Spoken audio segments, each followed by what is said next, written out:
ನಮಸ್ಕಾರ, ಇದು ನಮ್ಮ ಸ್ವರ್ಣ ನ್ಯೂಸ್. ಮೊದಲಿಗೆ ಹೆಡ್ಲೈನ್ಸ್. ಮಂಡ್ಯದಲ್ಲಿ ಉದ್ಯೋಗ ಮೇಳ ಆಯೋಜನೆ. ಮೇಳದಲ್ಲಿ ನೂರಾರು ಕಂಪನಿಗಳು ಭಾಗಿ. ನಿರುದ್ಯೋಗಿಗಳಿಗೆ ವರದಾನವಾದ ಕಾರ್ಯಕ್ರಮ. ಮೈಸೂರು ಆಕಾಶವಾಣಿ ವತಿಯಿಂದ ಭಾವ ಜನಪದ ಕಾರ್ಯಕ್ರಮ. ಆಕಾಶವಾಣಿ ಕಾರ್ಯಕ್ರಮದ ಬಗ್ಗೆ ಗಣ್ಯರ ಮೆಚ್ಚುಗೆ. ಗಮನ ಸೆಳೆದ ಸಾಂಸ್ಕೃತಿಕ ಕಾರ್ಯಕ್ರಮ. ಮದ್ದೂರಿನಲ್ಲಿ ಹೊತ್ತಿ ಉರಿದ ಎಲೆಕ್ಟ್ರಿಕ್ ಕಾರು. ಚಾಲಕ ಅಪಾಯದಿಂದ ಪಾರು. ಕೆಲ ಹೊತ್ತು ಆತಂಕದ ಪರಿಸ್ಥಿತಿ ನಿರ್ಮಾಣ. ಎಪಿಎಂಸಿ ಅಧಿಕಾರಿಗಳೊಂದಿಗೆ ಸಚಿವರ ಸಭೆ. ಮಾರುಕಟ್ಟೆ ಶುಲ್ಕ ವಿನಾಯಿತಿ ಅವಧಿ ವಿಸ್ತರಣೆ ಬೇಡ. ಸಚಿವ ಶಿವಾನಂದ ಪಾಟೀಲ್ ಸೂಚನೆ. ಕೆಆರ್ಪೇಟೆಯಲ್ಲಿ ರಾಜ್ಯ ಮಟ್ಟದ ಜಾನಪದ ಗೀತಗಾಯನ ಸ್ಪರ್ಧೆ. ಯುವಕರು ಮೊಬೈಲ್ ಚಟದಿಂದ ಹೊರಬರಲು ಸಲಹೆ. ವಿದ್ಯಾರ್ಥಿಗಳು ಸಾಂಸ್ಕೃತಿಕ ಚಟುವಟಿಕೆಗಳಲ್ಲಿ ತೊಡಗಿಸಿಕೊಳ್ಳಲು ಮಲ್ಲಿಕಾರ್ಜುನ್ ಬಿನ್ನಹ. ಮಂಡ್ಯ ಜಿಲ್ಲಾಡಳಿತದ ವತಿಯಿಂದ ಇಲ್ಲಿನ ವಿಶ್ವವಿದ್ಯಾನಿಲಯದ ಆವರಣದಲ್ಲಿ ಉದ್ಯೋಗ ಮೇಳ ನಡೆಯಿತು. ಉದ್ಯೋಗ ಮೇಳದಲ್ಲಿ ವಿವಿಧ ಕಂಪನಿಗಳು ಭಾಗಿಯಾಗಿದ್ದವು. ನೂರಾರು ಸಂಖ್ಯೆಯಲ್ಲಿ ಪದವೀಧರರು ಪಾಲ್ಗೊಂಡು ಮೇಳದ ಸದುಪಯೋಗ ಪಡೆದುಕೊಂಡರು. ಮಂಡ್ಯ ವಿಶ್ವವಿದ್ಯಾನಿಲಯದ ಆವರಣದಲ್ಲಿ ನಡೆಯುತ್ತಿರುವ ಉದ್ಯೋಗ ಮೇಳಕ್ಕೆ ಸಚಿವ ಚಲುವರಾಯಸ್ವಾಮಿ ಚಾಲನೆ ನೀಡಿದರು.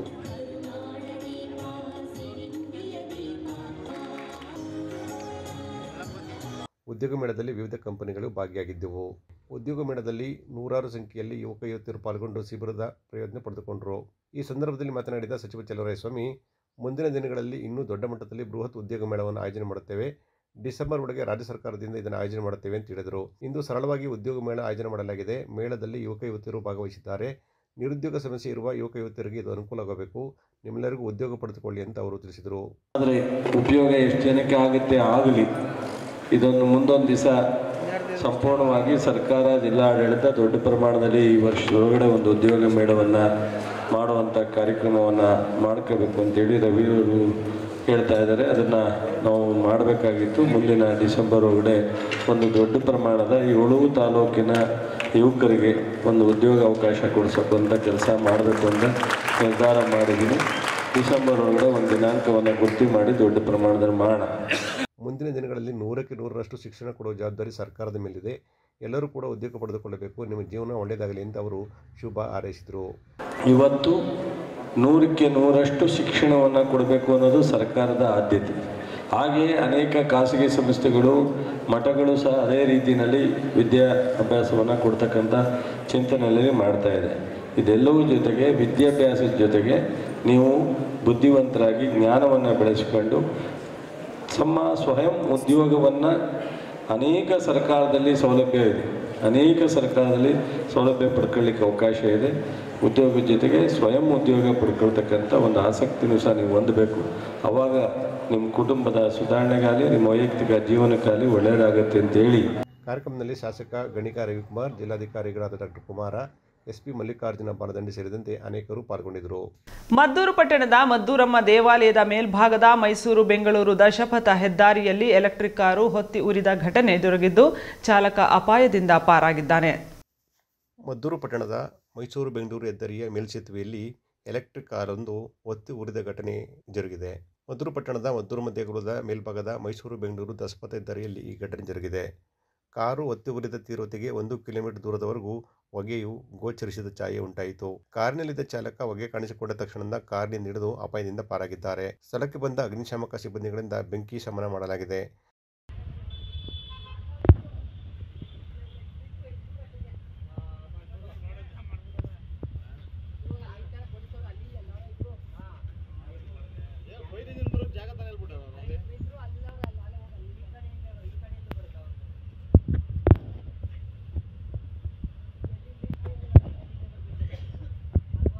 ಹೆದ್ದಾರಿಯಲ್ಲಿ ಕಾರು ಹೊತ್ತಿ ಉರಿದಿದ್ದರಿಂದ ಸ್ಥಳದಲ್ಲಿ ಕೆಲಕಾಲ ಆತಂಕದ ವಾತಾವರಣ ಸೃಷ್ಟಿಯಾಗಿತ್ತು.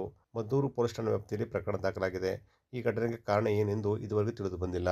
ಭಾರತ ಸರ್ಕಾರ ಪ್ರಸಾರ ಭಾರತಿ ಆಕಾಶವಾಣಿ FM 100.6 ವತಿಯಿಂದ ಮೈಸೂರು ಆಕಾಶವಾಣಿ 90 ಇದರ ಸಾರಥ್ಯದಲ್ಲಿ ಭಾವ ಜನಪದ ರಂಗದ ಉದ್ಘಾಟನಾ ಸಮಾರಂಭ ಮಂಡ್ಯದ ಕಲಾಮಂದಿರದಲ್ಲಿ ಯಶಸ್ವಿಯಾಗಿ ಜರುಗಿತು. ಕಲಾಮಂದಿರದಲ್ಲಿ ನಡೆದ ಸಮಾರಂಭವನ್ನು ಜಿಲ್ಲಾಧಿಕಾರಿ ಡಾಕ್ಟರ್ ಕುಮಾರ ಉದ್ಘಾಟಿಸಿದರು.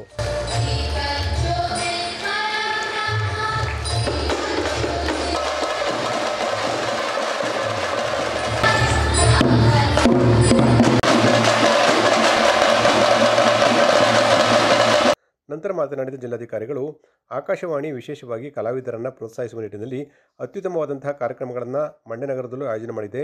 ಗ್ರಾಮೀಣ ಸೊಗಡನ್ನು ಬಿಂಬಿಸುವ ಅನೇಕ ಕಾರ್ಯಕ್ರಮಗಳನ್ನು ನೀಡುತ್ತಿದೆ. ವಿದ್ಯಾರ್ಹತೆಗಿಂತ ಅರ್ಹತೆಗೆ ಹೆಚ್ಚು ಪ್ರೋತ್ಸಾಹವನ್ನು ಆಕಾಶವಾಣಿ ನೀಡುತ್ತದೆ. ಸಮಯಕ್ಕೆ ಹೆಚ್ಚು ಮಾತು ನೀಡುವುದು ಆಕಾಶವಾಣಿಯ ವಿಶೇಷ ಅಂತ ಹೇಳಿದರು.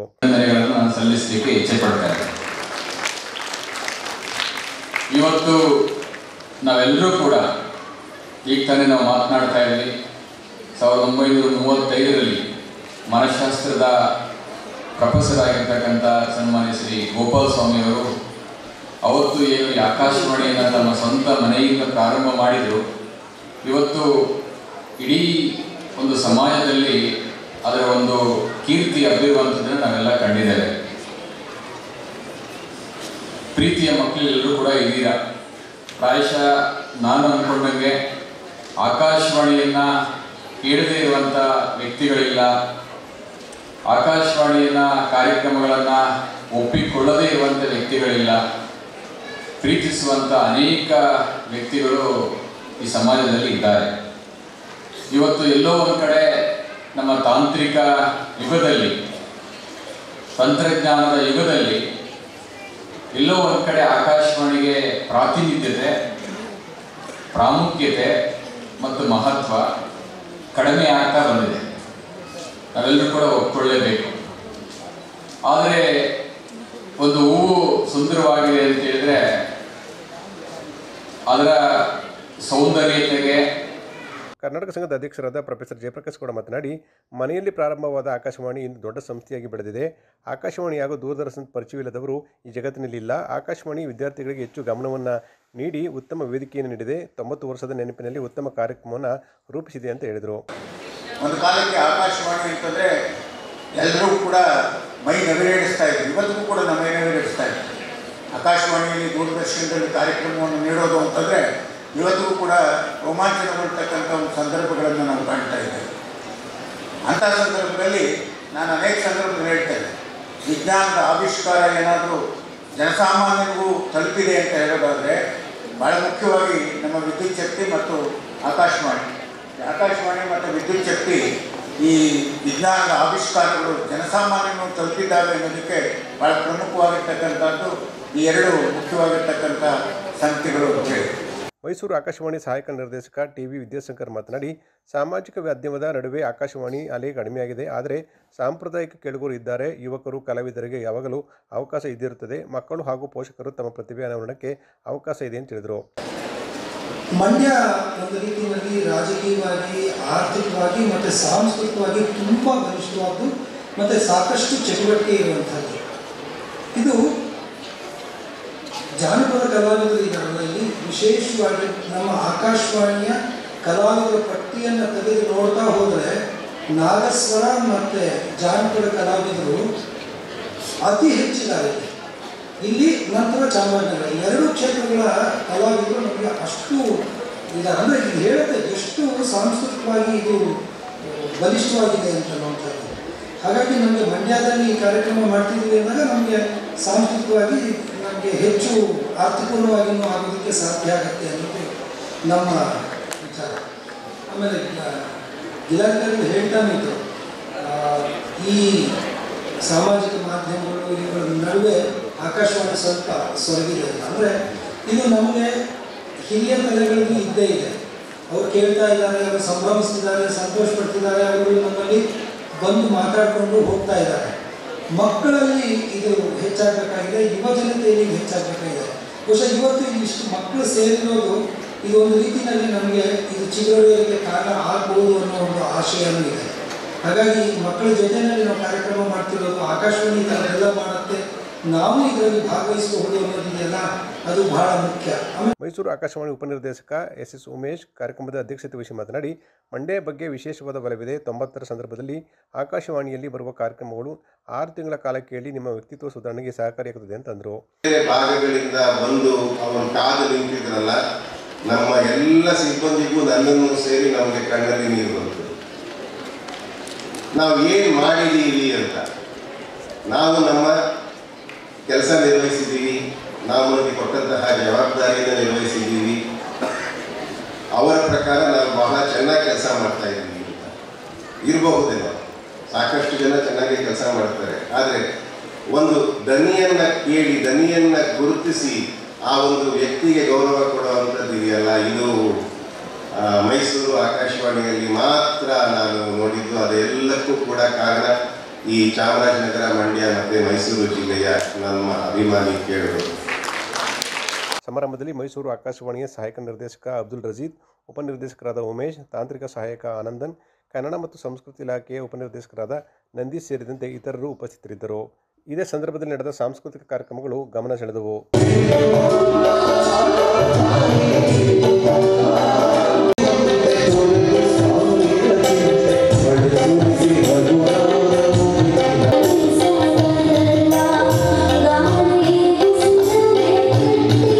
ಆಹಾರ ಸಂಸ್ಕರಣಾ ಘಟಕಗಳು ಸೇರಿದಂತೆ ಹಲವು ಉದ್ದಿಮೆಗಳಿಗೆ ನೀಡಿರುವ ಮಾರುಕಟ್ಟೆ ಶುಲ್ಕ ವಿನಾಯಿತಿಯ ಅವಧಿ ಮುಗಿದಿದ್ದರೆ ಮತ್ತೆ ವಿಸ್ತರಣೆ ಮಾಡುವುದು ಬೇಡ ಎಂದು ಕೃಷಿ ಮಾರುಕಟ್ಟೆ ಸಚಿವ ಶಿವಾನಂದ ಪಾಟೀಲ್ ಅವರು ಮಂಡ್ಯದಲ್ಲಿ ಅಧಿಕಾರಿಗಳಿಗೆ ನಿರ್ದೇಶನ ನೀಡಿದರು.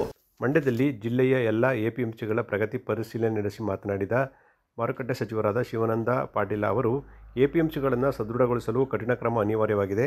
ಮಾರುಕಟ್ಟೆ ಶುಲ್ಕ ವಿನಾಯಿತಿಯನ್ನು ಯಾವ ಸ್ವರೂಪದ ಉದ್ದಿಮೆಗಳಿಗೆ ನೀಡಲಾಗಿದೆ, ಇದರಿಂದ ಎಪಿಎಂಸಿಗೆ ವಾರ್ಷಿಕವಾಗಿ ಎಷ್ಟು ನಷ್ಟ ಉಂಟಾಗುತ್ತಿದೆ ಎಂಬ ಬಗ್ಗೆ ಸಮೀಕ್ಷೆ ಮಾಡಿ ವರದಿ ಸಿದ್ಧಪಡಿಸಿ ಅಂತ ಸೂಚಿಸಿದರು. ಕೈಗಾರಿಕಾ ನೀತಿ ರೂಪಿಸುವ ವೇಳೆ ಆಹಾರ ಸಂಸ್ಕರಣಾ ಘಟಕಗಳು ರೈತರಿಂದ ನೇರವಾಗಿ ಕೃಷಿ ಉತ್ಪನ್ನ ಖರೀದಿಗೆ ಅನುಮತಿ ನೀಡಿರಬಹುದು. ಇದರಿಂದ ಅವರಿಗೆ ಎಪಿಎಂಸಿ ಶುಲ್ಕದಲ್ಲಿ ವಿನಾಯಿತಿ ಸಿಗಲಿದೆ. ಆದರೆ ಈ ವಿನಾಯಿತಿ ಅವಧಿ ಮುಗಿದ ನಂತರ ಮತ್ತೆ ವಿಸ್ತರಣೆ ಮಾಡಬಾರದು. ಜಿಲ್ಲೆಯ ಒಂದು ಆಹಾರ ಸಂಸ್ಕರಣಾ ಘಟಕಕ್ಕೆ ನೀಡಿರುವ ವಿನಾಯಿತಿಯಿಂದ ಎಪಿಎಂಸಿಗೆ ವಾರ್ಷಿಕ 21 ಲಕ್ಷ ರು ಆದಾಯ ತಪ್ಪಿದರೆ ಇಡೀ ರಾಜ್ಯದ ಎಲ್ಲ ಎಪಿಎಂಸಿಗಳಿಗೆ ಈ ರೀತಿ ಎಷ್ಟು ಆದಾಯ ಕೈತಪ್ಪಬಹುದು ಅಂತ ಅಂದಾಜು ಮಾಡಿ ಅಂತ ಸಚಿವರು ತಿಳಿಸಿದರು. ಸಭೆಯಲ್ಲಿ ಶಾಸಕರಾದ ರವಿಕುಮಾರ್ ಗೌಡಗಣಿಗ, ಕೃಷಿ ಮಾರುಕಟ್ಟೆ ಇಲಾಖೆ ನಿರ್ದೇಶಕರಾದ ಶಿವಾನಂದ ಕಾಪಸೆ, ಹೆಚ್ಚುವರಿ ನಿರ್ದೇಶಕರಾದ ನಜೀಬುಲ್ಲಾ ಖಾನ್ ಹಾಗೂ ಜಿಲ್ಲೆಯ ಎಲ್ಲ ಎಪಿಎಂಸಿಗಳ ಕಾರ್ಯದರ್ಶಿಗಳು ಸಭೆಯಲ್ಲಿ ಪಾಲ್ಗೊಂಡಿದ್ದರು. ಕರ್ನಾಟಕ ರಾಜ್ಯ ಖಾದಿ ಮತ್ತು ಗ್ರಾಮ ಉದ್ಯೋಗ ಮಂಡಳಿ ಹಾಗೂ ಕೈಗಾರಿಕಾ ಮತ್ತು ವಾಣಿಜ್ಯ ಇಲಾಖೆ ವತಿಯಿಂದ ಮಂಡ್ಯದಲ್ಲಿ ಖಾದಿ ಉತ್ಸವ ಹಾಗೂ ರಾಜ್ಯ ಮಟ್ಟದ ಖಾದಿ ವಸ್ತು ಪ್ರದರ್ಶನ ಆರಂಭವಾಯಿತು. ಕರ್ನಾಟಕ ರಾಜ್ಯ ಖಾದಿ ಮತ್ತು ಗ್ರಾಮ ಉದ್ಯೋಗ ಮಂಡಳಿ ಮತ್ತು ಕೈಗಾರಿಕಾ ಮತ್ತು ವಾಣಿಜ್ಯ ಇಲಾಖೆ ವತಿಯಿಂದ ಮಂಡ್ಯದಲ್ಲಿ ಖಾದಿ ಉತ್ಸವ ಮತ್ತು ರಾಜ್ಯಮಟ್ಟದ ಖಾದಿ ವಸ್ತು ಪ್ರದರ್ಶನ ಆರಂಭವಾಯಿತು. ಮಂಡ್ಯ ವಿಶ್ವವಿದ್ಯಾನಿಲಯದ ಆವರಣದಲ್ಲಿ ನಡೆದ ಉತ್ಸವಕ್ಕೆ ಮಹಾತ್ಮ ಗಾಂಧೀಜಿಯವರ ಪ್ರತಿಮೆಗೆ ಹಾರ ಹಾಕಿ ಖಾದಿ ಮೇಳಕ್ಕೆ ಸಚಿವ ಚಲುವರಾಯಸ್ವಾಮಿ ವಿದ್ಯುಕ್ತವಾಗಿ ಚಾಲನೆ ನೀಡಿದರು.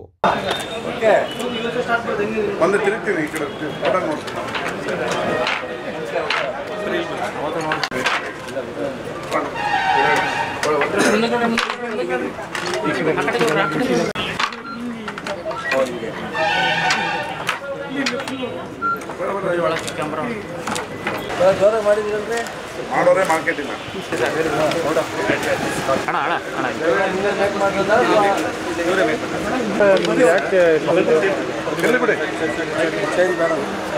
ಅಣ್ಣ ನೋಡಿ ಅಣ್ಣ ಚೆನ್ನಾಗಿದೆ ಬಿಡಪ್ಪ.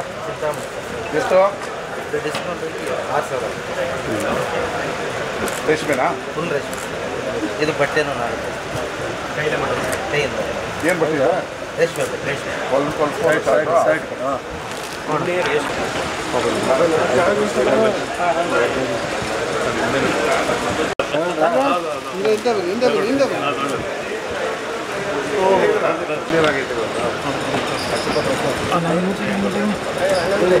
ಇದೇ ಸಂದರ್ಭದಲ್ಲಿ ಗಣ್ಯರಿಗೆ ಆತ್ಮೀಯವಾಗಿ ಸನ್ಮಾನಿಸಲಾಯಿತು. ಈ ಸಂದರ್ಭದಲ್ಲಿ ಶಾಸಕ ಗಣಿಗ ರವಿಕುಮಾರ್, ಖಾದಿ ಬೋರ್ಡ್ ನಿರ್ದೇಶಕರು, ಅಧಿಕಾರಿಗಳು ಸೇರಿದಂತೆ ಇನ್ನಿತರರು ಹಾಜರಿದ್ದರು. ಮದ್ದೂರು ತಾಲೂಕು ಕಾರ್ಯನಿರತ ಪತ್ರಕರ್ತರ ಸಂಘದ ನೂತನ ಪದಾಧಿಕಾರಿಗಳನ್ನು ಅವಿರೋಧವಾಗಿ ಆಯ್ಕೆ ಮಾಡಲಾಗಿತ್ತು. ಅಧ್ಯಕ್ಷರಾಗಿ ಎಂಆರ್ ಚಕ್ರಪಾಣಿ ಅವರು ಆಯ್ಕೆಯಾದರು. ಮದ್ದೂರು ತಾಲೂಕು ಕಾರ್ಯನಿರತ ಪತ್ರಕರ್ತರ ಸಂಘದ ನೂತನ ಪದಾಧಿಕಾರಿಗಳನ್ನು ಅವಿರೋಧವಾಗಿ ಆಯ್ಕೆ ಮಾಡಲಾಯಿತು. ಎಸ್ ಪುಟ್ಟಸ್ವಾಮಿ ಅವರ ಅಧ್ಯಕ್ಷ ಸ್ಥಾನಕ್ಕೆ ರಾಜೀನಾಮೆ ನೀಡಿದ್ದ ಹಿನ್ನೆಲೆಯಲ್ಲಿ ಪಟ್ಟಣದ ಪ್ರವಾಸಿ ಮಂದಿರದಲ್ಲಿ ಸಂಘದ ಜಿಲ್ಲಾ ಉಪಾಧ್ಯಕ್ಷರಾದ ರವಿ ಸಾಮಂತಿಪುರ ಅವರ ಅಧ್ಯಕ್ಷತೆಯಲ್ಲಿ ನಡೆದ ಸಭೆಯಲ್ಲಿ ಪದಾಧಿಕಾರಿಗಳನ್ನು ಆಯ್ಕೆ ಮಾಡಲಾಯಿತು. ಅಧ್ಯಕ್ಷರಾಗಿ ಎಂಆರ್ ಚಕ್ರಪಾಣಿ, ಪ್ರಧಾನ ಕಾರ್ಯದರ್ಶಿಯಾಗಿ ಎಂಪಿ ವೆಂಕಟೇಶ್, ಉಪಾಧ್ಯಕ್ಷರಾಗಿ ಸಿ ಹರೀಶ್, ಖಜಾಂಚಿಯಾಗಿ ಅಮರಳ್ಳಿ ಸ್ವಾಮಿ ಹಾಗೂ ಸಹ ಕಾರ್ಯದರ್ಶಿಯಾಗಿ ಕೆಂದೊಡ್ಡಿ ಮಧು ಅವರನ್ನು ಸಭೆಯಲ್ಲಿದ್ದ ಸರ್ವ ಸದಸ್ಯರು ಒಮ್ಮತದಿಂದ ಆಯ್ಕೆ ಮಾಡಿದರು. ನೂತನ ಅಧ್ಯಕ್ಷ ಎಂಆರ್ ಚಕ್ರಪಾಣಿ ಮಾತನಾಡಿ, ಸಂಘದ ಎಲ್ಲ ಪದಾಧಿಕಾರಿಗಳು ವಿಶ್ವಾಸ ಪಡೆದು ಸಂಘದ ಅಭಿವೃದ್ಧಿಗೆ ಸಮಗ್ರವಾಗಿ ಚಿಂತಿಸುವ ಜೊತೆಗೆ ಸಮಾಜಮುಖಿ ಕಾರ್ಯಕ್ರಮಗಳನ್ನು ಹಮ್ಮಿಕೊಳ್ಳುವುದಾಗಿ ತಿಳಿಸಿದರು. ಮದ್ದೂರು ತಾಲೂಕು ಕಾರ್ಯನಿರತ ಪತ್ರಕರ್ತರ ಸಂಘಕ್ಕೆ ನೂತನವಾಗಿ ಇವತ್ತು ಸರ್ವಾನುಮತದಿಂದ ಎಲ್ಲ ನಿರ್ದೇಶಕರು, ಜಿಲ್ಲಾ ಉಪಾಧ್ಯಕ್ಷರು, ಜಿಲ್ಲಾ ನಿರ್ದೇಶಕರುಗಳು, ತಾಲೂಕು ಪದಾಧಿಕಾರಿಗಳು ಸರ್ವಾನುಮತದಿಂದ ಅವಿರೋಧವಾಗಿ ನನ್ನನ್ನು ಅಧ್ಯಕ್ಷರಾಗಿ ಆಯ್ಕೆ ಮಾಡಿದ್ದಾರೆ. ಏನು ಮುಂದಿನ ದಿನಗಳಲ್ಲಿ ನನಗೆ ಕೊಟ್ಟಿರುವಂಥ ಅಧ್ಯಕ್ಷ ಸ್ಥಾನವನ್ನು ಯಾವುದೇ ಚ್ಯುತಿ ಬರದ ಹಾಗೆ ನಡ್ಕೊತೇನೆ. ಮುಂದಿನ ಸಂಘದ ಏಳಿಗೆಗಾಗಿ ಶ್ರಮಿಸುತ್ತೇನೆ. ಎಲ್ಲರೂ ಸಹಕಾರ ನೀಡಿ ಸಂಘದ ಚಟುವಟಿಕೆಗಳಿಗೆ ತಾಲೂಕು ಕಾಲೇಜು ಪತ್ರಕರ್ತರ ಸಂಘದ ಪ್ರಧಾನ ಕಾರ್ಯದರ್ಶಿಯಾಗಿ ಏನು ಇವತ್ತು ರೀತಿ ಒಂದು ಈ ಸಭೆಯಲ್ಲಿ ನನ್ನ ಅವಿರೋಧವಾಗಿ ಆಯ್ಕೆ ಮಾಡಿದ್ದಾರೆ. ಈ ಒಂದು ಸಂದರ್ಭದಲ್ಲಿ ಅವಿರೋಧವಾಗಿ ಆಯ್ಕೆ ಮಾಡಿರುವಂಥ ಸಂಘದ ಎಲ್ಲ ಪದಾಧಿಕಾರಿಗಳಿಗೂ ಮತ್ತು ಜಿಲ್ಲಾ ನಿರ್ದೇಶಕರಿಗೂ ಕೂಡ ತುಂಬ ಸ್ವಾಗತವನ್ನು ಕೊಡ್ತಾ ಮುಂದಿನ ದಿನಗಳಲ್ಲಿ ಸಂಘದ ಸಮಗ್ರ ಅಭಿವೃದ್ಧಿಗೆ ಜೊತೆಗೆ ಸಂಘವನ್ನು ಉನ್ನತ ಮಟ್ಟಕ್ಕೆ ತೆಗೆದುಕೊಳ್ಳುವ ನಿಟ್ಟಿನಲ್ಲಿ ಎಲ್ಲರನ್ನ ವಿಶ್ವಾಸವನ್ನು ಪಡೆದು ಕೆಲಸ ಮಾಡ್ತೀನಿ ಅಂತೇಳಿ ಈ ಮೂಲಕ ಹೇಳಕ್ಕೆ ಇಷ್ಟಪಡ್ತೀನಿ. ನನ್ನ ನಂಬಿ ಕಾರ್ಯಕ್ರಮ ಏನೋ ಒಂಥರ ಮಾಡ್ಕೊಂಡು ಹೋಗಿ ಅಂತ ವಹಿಸ್ಕೊಟ್ಟಿದ್ದಾರೆ. ನಾನು ಸಂಘಕ್ಕೆ ಚಿರಋಣಿ ಆಗಿರ್ತೀನಿ. ಯಾವುದೇ ಒಂದು ಕೆಲಸ ಕಾರ್ಯಗಳ ಚಟುವಟಿಕೆಗಳಿಂದ ಮಾಡಿ ಮುಂದಿನ ದಿನ ನಾನು ಸಂಘ ಬಳಸೋಕ್ಕೆ ನನ್ನ ಕೈಲಿ ಆದಷ್ಟು ಶಕ್ತಿ ಮೀರಿ ಪ್ರಯತ್ನ ಮಾಡ್ತೀನಿ ಅಂತ ಈ ಮುಖಾಂತರ. ಈ ಸಂದರ್ಭದಲ್ಲಿ ಉಪಾಧ್ಯಕ್ಷರಾದ ರವಿ ಸಾಮಂತಿಪುರ, ಶಿವನಂಜಯ್ಯ, ಅಣ್ಣೂರು ಸತೀಶ್, ಪತ್ರಕರ್ತರಾದ Puttaswamy, Prabhu, Sundarraj, S Krishna, US Shivakumar, P Nandish, Chamanahalli Manju, Nagaraju, Mahadevu, Nagamma, Anand ಹಾಜರಿದ್ದರು. ವಿದ್ಯಾರ್ಥಿಗಳು ಪಾಠ ಪ್ರವಚನದ ಜೊತೆಗೆ ಕ್ರೀಡೆ ಮತ್ತು ಸಾಂಸ್ಕೃತಿಕ ಚಟುವಟಿಕೆಗಳಲ್ಲಿ ಸಕ್ರಿಯವಾಗಿ ಭಾಗವಹಿಸಿ ತಮ್ಮ ವ್ಯಕ್ತಿತ್ವವನ್ನು ಸಮಗ್ರವಾಗಿ ವಿಕಸನಗೊಳಿಸಿಕೊಂಡು ಸಾಧನೆ ಮಾಡಬೇಕು ಎಂದು ರಾಜ್ಯ RTO ಅಧಿಕಾರಿಗಳ ಸಂಘದ ಅಧ್ಯಕ್ಷರಾದ ಮಲ್ಲಿಕಾರ್ಜುನ್ ತಿಳಿಸಿದರು. ವಿದ್ಯಾರ್ಥಿಗಳು ಪಾಠ ಪ್ರವಚನದ ಜೊತೆಗೆ ಕ್ರೀಡೆ ಮತ್ತು ಸಾಂಸ್ಕೃತಿಕ ಚಟುವಟಿಕೆಗಳಲ್ಲಿ ಸಕ್ರಿಯವಾಗಿ ಭಾಗವಹಿಸುವಂತೆ ರಾಜ್ಯ RTO ಅಧಿಕಾರಿಗಳ ಸಂಘದ ಅಧ್ಯಕ್ಷರಾದ ಮಲ್ಲಿಕಾರ್ಜುನ್ ತಿಳಿಸಿದರು. ಕೇರ್ಪೇಟೆ ಪಟ್ಟಣದ ಸರ್ಕಾರಿ ಪ್ರಥಮ ದರ್ಜೆ ಕಾಲೇಜಿನ ಸಭಾಂಗಣದಲ್ಲಿ ತಾಲೂಕಿನ ಪದವಿ ಪೂರ್ವ ಕಾಲೇಜು ಹಾಗೂ ಅಂತರ ಕಾಲೇಜುಗಳ ವಿದ್ಯಾರ್ಥಿಗಳಿಗೆ ರೋಟರಿ ಸಂಸ್ಥೆಯ ಸಹಯೋಗದಲ್ಲಿ ಆಯೋಜಿಸಿದ್ದ ರಾಜ್ಯಮಟ್ಟದ ಜನಪದ ಗೀತ ಗಾಯನ ಸ್ಪರ್ಧೆಯನ್ನು ಜ್ಯೋತಿ ಬೆಳಗಿಸಿ ಉದ್ಘಾಟಿಸಿ ಮಾತನಾಡಿದ ಅವರು, ಇಂದಿನ ಟಿವಿ ಹಾಗೂ ದೃಶ್ಯ ಮಾಧ್ಯಮಗಳ ಹಾವಳಿಯಿಂದ ಮೊಬೈಲ್ ಫೋನಿನ ಮೋಹದಿಂದ ಯುವಜನರು ಹಾಗೂ ವಿದ್ಯಾರ್ಥಿಗಳು, ಸಾರ್ವಜನಿಕರು ಬಂಧುಗಳೊಂದಿಗೆ ಮುಕ್ತವಾಗಿ ಬೆರೆಯದೆ 4 ಗೋಡೆಗಳ ನಡುವೆ ಬಂದಿಗಳಾಗಿದ್ದಾರೆ ಅಂತ ಹೇಳಿದರು. ತಮ್ಮದೇ ಪ್ರಪಂಚದಲ್ಲಿ ವ್ಯವಹಾರ ಮಾಡುತ್ತಾ ಅನಾಥ ಪ್ರಜ್ಞೆಯಿಂದ ಬಳಲುತ್ತಿದ್ದಾರೆ. ಆದ್ದರಿಂದ ನಮ್ಮನ್ನು ಸದಾಕಾಲ ಕ್ರಿಯಾಶೀಲವಾಗಿಟ್ಟುವ, ಹೊಸತನವನ್ನು ತುಂಬಿ ನಮ್ಮಲ್ಲಿ ಲವಲವಿಕೆ ಮತ್ತು ಹೊಸತನವನ್ನು ತುಂಬುವ ಜಾನಪದ ಗೀತೆ ಗಾಯನ ಸೇರಿದಂತೆ ಸಾಂಸ್ಕೃತಿಕ ಚಟುವಟಿಕೆಗಳಲ್ಲಿ ಸಕ್ರಿಯವಾಗಿ ಭಾಗವಹಿಸಿ ಶ್ರೇಷ್ಠ ಸಾಧನೆ ಮಾಡಬೇಕು. ಯುವಕರು ಮೊಬೈಲ್ ಪ್ರಪಂಚದಿಂದ ಹೊರಬರಬೇಕು ಅಂತ ಹೇಳಿದರು. ಇಂಜಿನಿಯರಿಂಗ್, ಮೆಡಿಕಲ್ ಎರಡೇ ಜೀವನದ ಬದುಕು ಅಂತ ಮಾತ್ರ ಯಾರು ಖಂಡಿತವಾಗೂ ಅಂದ್ಕೋಬೇಡಿ. ಸಕ್ಸಸ್ ಆಗ್ತೀರಾ, ಸಕ್ಸಸ್ ಆದಂಥವ್ರು ಖಂಡಿತವಾಗೂ ಮೆಡಿಕಲ್ ಮಾಡಿ, ಇಂಜಿನಿಯರಿಂಗ್ ಮಾಡಿ. ಆದ್ರೆ ಇಂಜಿನಿಯರಿಂಗ್ ಮೆಡಿಕಲ್ಗೆ ಸೀಟ್ ಸಿಗ್ಲಿಲ್ಲ, ನನ್ನ ಕೈಲಿ ಸೀಟ್ ತಗೊಳಕ್ ಆಗ್ತಾ ಇಲ್ಲ, 2500 ರ್ಯಾಂಕ್ ಒಳಗಡೆ ನಾನು ಬರಲಿಲ್ಲ, ನಮ್ಮ ತಂದೆ ತಾಯಿಯಂದ್ರು ಫೀಸ್ ಕಟ್ಟಕ್ ಆಗ್ತಾ ಇಲ್ಲ, ಅವ್ರಿಗೆಲ್ಲರಿಗೂ ಕೂಡ ಇಲ್ಲಿದೆ ನೋಡಿ ಆಶ್ರಯ ತಾಣ. ನಿಮ್ಮ ವಿದ್ಯಾಭ್ಯಾಸಕ್ಕಾಗಿ, ಇಲ್ಲಿ ನಿಮ್ಮ ಬದುಕನ್ನ ರೂಪಿಸ್ಕೊಡ್ಲಿಕ್ಕಾಗಿ ಅತ್ಯುತ್ತಮವಾದಂತ ಒಂದು ತಂಡ ನಮ್ಮ ಡಾಕ್ಟರ್ ಜಗದೀಶ್ ಅವರು ಮತ್ತು ಅವರ ತಂಡ ಇಲ್ಲಿ ರೆಡಿ ಇದೆ. ಹಲವಾರು ಕೋರ್ಸ್ಗಳಿದೆ. ಆ ಕೋರ್ಸ್ ಅನ್ನ ಮಾಡಿದ್ರೆ ಏನೇನು ಆಗುತ್ತೆ ಅನ್ನೋಂಥದ್ದನ್ನು ಕೂಡ ಮುಂದಿನ ದಿನಗಳಲ್ಲಿ ನಿಮ್ಮ ಕಾಲೇಜ್ಗಳಿಗೆ ಬಂದು ತಿಳಿಸುವಂತ ಕೆಲಸ ಕೂಡ ಮಾಡ್ತಾರೆ. ಈ ಸರ್ಕಾರದ ಸವಲತ್ತನ್ನ ಕೊಟ್ಟಿರ್ತಕ್ಕಂಥದ್ದು ಇಷ್ಟೊಂದು ದೊಡ್ಡ ಒಂದು ಭವ್ಯವಾದಂತ ಒಂದು ಕಟ್ಟಡನ ಕೊಟ್ಟು ಸುವ್ಯವಸ್ಥಿತವಾದಂತ ಶಿಕ್ಷಣ ತಂಡವನ್ನ ಕಟ್ಕೊಟ್ಟಿದ್ದಾರೆ. ಅದನ್ನ ಸದ್ಬಳಕೆನ ಮಾಡ್ಕೊಳ್ಳಿ. ಅದಾದ ನಂತರ ಪದವಿಯನ್ನ ಪಡೀರಿ. ಪದವಿ ಮುಗಿದ ಮೇಲೆ ಸ್ನಾತಕೋತ್ತರ ಪದವಿ ಕೂಡ ಇಲ್ಲೇ ಇದೆ. ಅದಾದ್ಮೇಲೆ ಬದುಕು ಖಂಡಿತ ನಿಮ್ಗೆ ಏನಾದ್ರೂ ಒಂದಾಗುತ್ತೆ. ನೀವು ಇಲ್ಲಿ ಓದಿ ಒಂದು ಪದವಿ ಪಡ್ಕೊಂಡಂತವ್ರು ಈ ದೇಶದ ಅತ್ಯುನ್ನತ ಪದವಿಗಳು ಅಂತ ಅಂದ್ರೆ ಅಡ್ಮಿನಿಸ್ಟ್ರೇಟಿವ್ ಸರ್ವಿಸಸ್ಗೆ ಬೇಸಿಕ್ ಇರ್ತಕ್ಕಂಥದ್ದು ಡಿಗ್ರಿ. ಆ ಡಿಗ್ರಿ ಕೊಡ್ತಕ್ಕಂಥ ಒಂದು ಸಂಸ್ಥೆ ಇಲ್ಲಿದೆ. ಆ ಸಂಸ್ಥೆಯನ್ನ ಬಳಕೆ ಮಾಡ್ಕೊಳ್ಳಿ, ವಿದ್ಯಾಭ್ಯಾಸ ಮಾಡಿ, ಹೆಚ್ಚು ನಿಮ್ಮ ಶಾಲೆ ಕಾಲೇಜುಗಳಲ್ಲಿ ಇರ್ತಕ್ಕಂಥ ಮಕ್ಕಳು. ಈ ಸಂದರ್ಭದಲ್ಲಿ ಸರ್ಕಾರಿ ಪ್ರಥಮ ದರ್ಜೆ ಕಾಲೇಜಿನ ಪ್ರಾಂಶುಪಾಲರಾದ ಡಾಕ್ಟರ್ ಜಗದೀಶ್, ಜಯಕೀರ್ತಿ, ಸಾಹಿತಿ ಬಲ್ಲೇನಹಳ್ಳಿ ಮಂಜುನಾಥ್, BA ಮಂಜುನಾಥ್, ಪತ್ರಕರ್ತ ಸೈಯದ್ ಖಲೀಲ್ ಸೇರಿದಂತೆ ಕಾಲೇಜಿನ ಸಹಪ್ರಾಧ್ಯಾಪಕರು ಹಾಗೂ ಸಿಬ್ಬಂದಿ ಹಾಜರಿದ್ದರು. ಪ್ರೌಢಶಾಲಾ ಹಂತದಲ್ಲಿಯೇ ವಿದ್ಯಾರ್ಥಿಗಳು ಸ್ಪರ್ಧಾತ್ಮಕ ಪರೀಕ್ಷೆಗಳನ್ನು ಎದುರಿಸುವ ಸಂಕಲ್ಪವನ್ನ ಮಾಡಬೇಕು ಎಂದು ಮಂಡ್ಯ ಜಿಲ್ಲಾ ಪೊಲೀಸ್ ವರಿಷ್ಠಾಧಿಕಾರಿ ಮಲ್ಲಿಕಾರ್ಜುನ ಬಾಲದಂಡಿ ತಿಳಿಸಿದರು. ಮಂಡ್ಯದ ಅಭಿನವ ಭಾರತಿ ಪ್ರೌಢಶಾಲಾ ಆವರಣದಲ್ಲಿ ಅಭಿನವ ಭಾರತಿ ಪ್ರೌಢಶಾಲೆ ಆಯೋಜಿಸಿದ್ದ ಘಟಿಕೋತ್ಸವ ಸಮಾರಂಭದಲ್ಲಿ ಪಾಲ್ಗೊಂಡು ಮಾತನಾಡಿದ ಜಿಲ್ಲಾ ಪೊಲೀಸ್ ವರಿಷ್ಠಾಧಿಕಾರಿ ಮಲ್ಲಿಕಾರ್ಜುನ ಬಾಲದಂಡಿ ಅವರು, ಪ್ರೌಢಶಾಲಾ ಹಂತದಿಂದ ಕಾಲೇಜು ಶಿಕ್ಷಣ ಪಡೆಯಲು ಸನ್ನದ್ಧಗೊಳ್ಳುತ್ತಿರುವ ವಿದ್ಯಾರ್ಥಿಗಳು ಇಂದಿನಿಂದಲೇ ಸ್ಪರ್ಧಾತ್ಮಕ ಜಗತ್ತಿಗೆ ದಾಪುಗಾಲು ಇರಿಸಲು ಅಣಿಯಾಗುತ್ತಿದ್ದೀರಿ. ಸ್ಪರ್ಧಾ ಮನೋಭಾವ ಹೆಚ್ಚಿಸಿಕೊಳ್ಳಬೇಕು. ಸ್ಪರ್ಧಾತ್ಮಕ ಪರೀಕ್ಷೆ ಎದುರಿಸಲು ಸಂಕಲ್ಪ ಮಾಡಬೇಕು. ಭವಿಷ್ಯ ಉಜ್ವಲವಾಗಿರುತ್ತದೆ ಅಂತ ಹೇಳಿದರು. SSLC ಪ್ರತಿ ವಿದ್ಯಾರ್ಥಿಗಳಿಗೂ ಹೊಸ ತಿರುವು ನೀಡುತ್ತದೆ. ಭಯಬಿಟ್ಟು ಪರೀಕ್ಷೆಗಳನ್ನು ಧೈರ್ಯದಿಂದ ಬರೆಯಬೇಕು. ಶ್ರದ್ಧೆ ಮತ್ತು ಸಮಯ ಪ್ರಜ್ಞೆಯಿಂದ ಓದಿದವರು ಉತ್ತಮ ಅಂಕ ಪಡೆಯಲು ಸಾಧ್ಯವಾಗುತ್ತದೆ. ಕಡಿಮೆ ಅಂಕ ಪಡೆದವರು ಮುಂದಿನ ಪರೀಕ್ಷೆಯಲ್ಲಿ ಮತ್ತಷ್ಟು ಹೆಚ್ಚು ಅಂಕ ಪಡೆಯಲು ಸಾಧ್ಯವಾಗುತ್ತದೆ. ಅನಾಹುತಗಳಿಗೆ ಮನಸ್ಸು ಮಾಡಿಕೊಡಬೇಡಿ ಅಂತ ಹೇಳಿದರು. ಮನುಷ್ಯನಿಗೆ ಶಿಕ್ಷಣದ ಪರೀಕ್ಷೆ ಮತ್ತು ಜೀವನದ ಪರೀಕ್ಷೆಗಳು ಎದುರಾಗುತ್ತವೆ. ಎರಡನ್ನೂ ಸಮಯದೊಂದಿಗೆ ಧೃತಿಗೆಡದೆ ಎದುರಿಸಬೇಕು. ಸಾಕಷ್ಟು ಪರೀಕ್ಷೆಗಳು ನಿಮ್ಮನ್ನು ಧೈರ್ಯವಂತನಾಗಿ ಮಾಡುವಲ್ಲಿ ಮತ್ತು ಆತ್ಮವಿಶ್ವಾಸವನ್ನು ಹೆಚ್ಚಿಸುತ್ತವೆ ಅಂತ ಅವರು ಹೇಳಿದರು. 10ನೇ ತರಗತಿಯ ವಿದ್ಯಾರ್ಥಿಗಳಿಗೆ ಬಹಳ ವಿಶೇಷವಾದ ದಿನ. ಹೀಗಾಗಿ ಪ್ರತಿಯೊಂದು ಪರೀಕ್ಷೆ ಅಷ್ಟೇ ಇಂಪಾರ್ಟೆಂಟು. ಆದರೆ ಅದೊಂದೇ ಪರೀಕ್ಷೆ ಫೈನಲ್ ಅಲ್ಲ. ಮುಂದೆ ಸಾಕಷ್ಟು ಅವಕಾಶಗಳು ಇರ್ತವೆ. ಬಟ್ ಆ ಒಂದು ಅವಕಾಶ 10ನೇ ತರಗತಿಗೆ ಅವಕಾಶ ಅದು ಒಂದು ಸಲ ಮಾತ್ರ ಇರ್ತದೆ. ಹೀಗಾಗಿ ಪ್ರತಿಯೊಂದು ಪರೀಕ್ಷೆಯೂ ಸಹಿತ ಇಂಪಾರ್ಟೆಂಟ್ ಆಗಿರ್ತದೆ.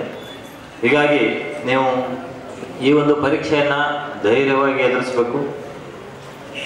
ಅದರ ಜೊತೆಗೆ ಸಾಕಷ್ಟು ವರ್ಷಗಳ ಕಾಲ ನೀವು ಒಂದು ತಯಾರಿಯನ್ನು ನೀವೆಲ್ಲ ಮಾಡಿರ್ತೀರಿ. ಎಲ್ಲ ಶಿಕ್ಷಕ ವೃಂದದವರು ಸಹಿತ ನಿಮಗೆ ಟ್ಯೂಷನ್ ಹೇಳ್ಕೊಡೋದಿರ್ಬೋದು, ಎಕ್ಸ್ಟ್ರಾ ಕ್ಲಾಸ್ ಹೇಳ್ಕೊಡೋದಿರ್ಬೋದು, ಕ್ಲಾಸ್ನಲ್ಲಿ ಸತತವಾದ ಒಂದು ಪ್ರಯತ್ನವನ್ನು ಅವರು ಸಹಿತ ಮಾಡಿರ್ತಾರೆ. ಅದರ ಜೊತೆಗೆ ಕೊನೆಯದಾಗಿ ಯಾರು ಎಫರ್ಟ್ ಬರ್ತದೆ ಅಂತಂದರೆ ಆಯಾ ವಿದ್ಯಾರ್ಥಿ ಯಾವ ಥರ ಒಂದು ಪರ್ಫಾರ್ಮೆನ್ಸನ್ನು ಪರೀಕ್ಷೆಯಲ್ಲಿ ಯಾರು ಎಷ್ಟು ಚೆನ್ನಾಗಿ ಒಂದು ಕ್ವಶನ್ಗೆ ಉತ್ತರ ಬರ್ತಾರೆ, ಕನ್ಫ್ಯೂಷನ್ ಮಾಡ್ಕೊಳ್ಳದೆ ಪ್ರತಿಯೊಂದು ಪ್ರಶ್ನೆಗಳಿಗೆ ಉತ್ತರ ಬರೀತಾರೆ, ಅದ್ರ ಮೇಲೆ ಡಿಪೆಂಡ್ ಆಗ್ತದೆ. ಯಾಕಂದರೆ ಒಂದು ಟೀಚರ್ ಕ್ಲಾಸ್ನಲ್ಲಿ ಹೇಳುವಾಗ ಒಬ್ಬರೇ ಹೇಳಿರ್ತಾರೆ, ಒಂದೇ ಥರ ಹೇಳಿರ್ತಾರೆ.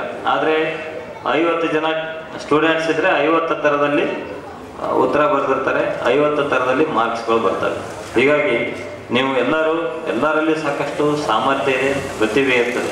ಅದನ್ನು ಪರೀಕ್ಷಾ ಸಂದರ್ಭದಲ್ಲಿ ನೀವು ಯಾವುದೇ ಒಂದು ಸ್ಟ್ರೆಸ್ಗೆ ಒಳಗಾಗಬಾರ್ದು, ಯಾವುದೇ ಒಂದು ಪ್ರೆಷರ್ ಇಲ್ಲದೇ ನೀವು ಪ್ರತಿಯೊಂದು ಪರೀಕ್ಷೆಯನ್ನು ಅಟೆಂಡ್ ಮಾಡಿದರೆ ಖಂಡಿತ ನಿಮಗೆ ಯಶಸ್ಸು ಸಿಗ್ತದೆ. ಕಾರ್ಯಕ್ರಮದಲ್ಲಿ ಶಿಕ್ಷಣ ಇಲಾಖೆಯ ಮಹಾದೇವು, ಹೆಚ್ಚುವರಿ ಪೊಲೀಸ್ ಅಧೀಕ್ಷಕ Gangadhara Swamy, Abhinav Bharati group of institution ಪ್ರಧಾನ ಕಾರ್ಯದರ್ಶಿ ಶಿವಮೂರ್ತಿ ಕಿಲಾರ, ಪ್ರಾಂಶುಪಾಲೆ ಅಂಜಲಿ ಜೋಶಿ ಮತ್ತು ಶಿಕ್ಷಕ ವೃಂದ ಹಾಜರಿದ್ದರು.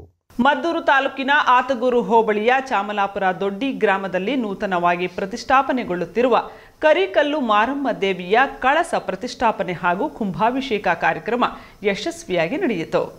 ಮದ್ದೂರು ತಾಲೂಕಿನ ಆತಗೂರು ಹೋಬಳಿಯ ಚಾಮಲಾಪುರ ದೊಡ್ಡಿ ಗ್ರಾಮದಲ್ಲಿ ನೂತನವಾಗಿ ಪ್ರತಿಷ್ಠಾಪನೆಗೊಳ್ಳುತ್ತಿರುವ ಕರಿಕಲ್ಲು ಮಾರಮ್ಮ ದೇವಿಯ ಕಳಸ ಪ್ರತಿಷ್ಠಾಪನೆ ಮತ್ತು ಕುಂಭಾಭಿಷೇಕ ಕಾರ್ಯಕ್ರಮದಲ್ಲಿ ಪಾಲ್ಗೊಂಡು ನಂಜಾವಧೂತ ಸ್ವಾಮೀಜಿಗಳು ಲೋಕಾರ್ಪಣೆ ಮಾಡಿದರು. ನಂತರ ಮಾತನಾಡಿದ ಸ್ವಾಮೀಜಿಗಳು, ದೇವರನ್ನು ಪೂಜೆ ಮಾಡಿದರೆ ಸಾಲದು, ದೇವರು ತತ್ವ ಸಿದ್ಧಾಂತಗಳನ್ನು ಮನುಷ್ಯ ಅಳವಡಿಸಿಕೊಂಡಾಗ ಮಾತ್ರ ಭಗವಂತನನ್ನು ಕಾಣಲು ಸಾಧ್ಯ ಅಂತ ಹೇಳಿದರು. ತಿರುಪತಿ ವೆಂಕಟಪ್ಪನಿಗೆ ವಜ್ರಖಚಿತವಾದ ಕಿರೀಟವನ್ನು ಕೊಟ್ಟ ಭಕ್ತ ದೇವರು ತತ್ವ ಸಿದ್ಧಾಂತವನ್ನು ಅಳವಡಿಸಿಕೊಳ್ಳದ ಹಿನ್ನೆಲೆಯಲ್ಲಿ 3 ರಿಂದ 4 ವರ್ಷ ಜೈಲು ಸೇರಬೇಕಾಯಿತು ಅಂತ ಭಕ್ತರಿಗೆ ಎಚ್ಚರಿಕೆ ನೀಡಿದರು. ಚಾಮುಂಡೇಶ್ವರಿ ಅವತರಿಸಿ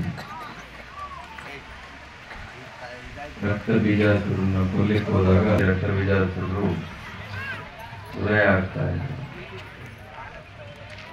ದೇವಿ ನೋಡುವವರೆಗೂ ನೋಡಿ